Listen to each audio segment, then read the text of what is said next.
This is Kool Moe Dee. I would be considered one of the history makers as far as hip hop goes, the first generation, first wave of hip hop commercially.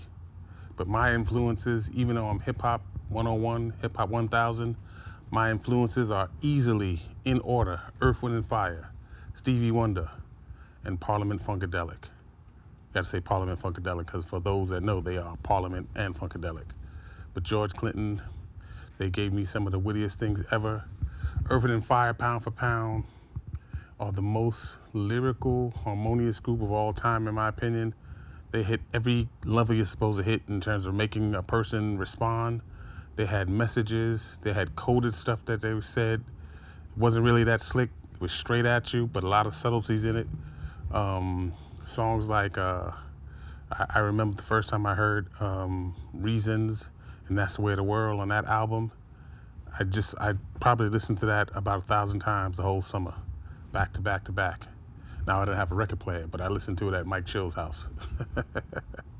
But yeah, Earth, Wind and Fire, easily number one. Stevie Wonder, pound for pound, the lyricist of all time. I've never been affected by lyrics. Took me a half a mile from heaven and dropped my black ass down. Incredible. Stevie Wonder, no contest.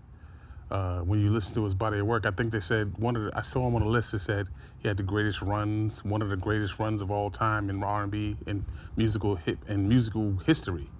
He had back to back to back to back albums, and by the time I got to the Hotter Than July, it was when I caught up with it.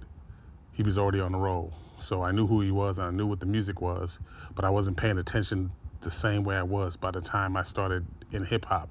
And when I started paying attention to the lyrics, that was the reason I started to upgrade my writing style. My pen game went up because of Stevie Wonder. And George Clinton, just over the top.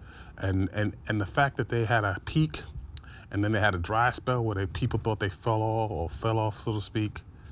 When he came back with Atomic Dog, pound for pound, the funkiest record I've ever heard in my life. I think we did that on I couldn't even, I remember I was in college and I heard Atomic Dog, and there's no way you could listen to it and not at least bob your head. And that would for me, that would be the hip hop 101 class for Is It Rockin'? If you can't stop shaking your head, it's this records I didn't really like, and I'm doing this. That's what Atomic Dog did. So, Earth, Wind and Fire, Stevie Wonder, and Parliament Funkadelic, George Clinton. My favorite three all time. The most influential artists of my entire career.